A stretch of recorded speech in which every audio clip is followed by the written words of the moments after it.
Dans les colonnes de Madame Figaro, Vanessa Paradis est revenue sur les nombreuses critiques et les multiples insultes dont elle a été victime au début de sa carrière. Alors âgée de 14 ans, la chanteuse française a fait face à des inconnus qui lui crachaient dessus lorsqu'elle marchait dans la rue. Des premiers pas dans la difficulté. En duo avec Étienne Dao, Bébé Brune, Necfeu ou encore Benjamin Biolay, héroïne de Colette, amoureuse de Romain Duris dans L'Arnaqueur, femme d'affaires froide dans Sous les jupes des filles ou bien partenaire de l'acteur Vincent Macaigne dans Chien, Vanessa Paradis est de tous les projets. Dans l'intimité d'un studio ou devant la caméra, cela fait déjà bien longtemps que l'actrice aujourd'hui âgée de 50 ans s'est fait une place privilégiée dans le cœur du public. C'est à la fin des années 1980, en 1987 précisément, qu'elle entame sa route vers le succès.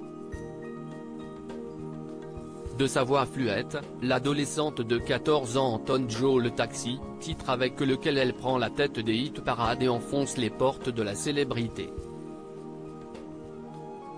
Une ascension aussi fulgurante que précoce dont la petite protégée de Serge Gainsbourg garde des souvenirs d'une violence inouïe.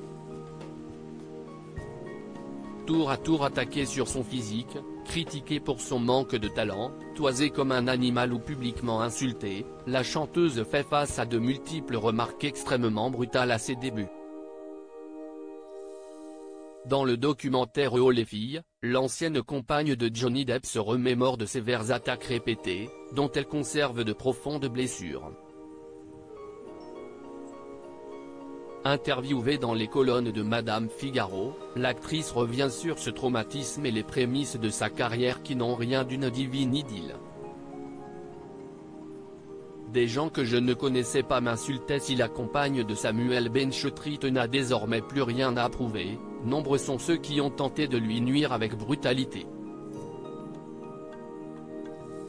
Auprès du magazine, la mère de Lily Rose Depp évoque les nombreuses insultes et les comportements inappropriés qui l'ont ébranlé. Ça reste un traumatisme, déclare-t-elle d'abord. Elle poursuit, je me souviens de ces moments où je marchais dans les rues et où des gens que je ne connaissais pas m'insultaient et même me crachaient dessus. C'est arrivé après Joe le taxi, c'est arrivé souvent, et ça a duré au moins 2 ans. Je ne peux pas l'oublier, j'ai grandi avec ça. Bien sûr, il y avait aussi beaucoup d'amour, mais à cet âge on est surtout sensible aux critiques. Belle revanche.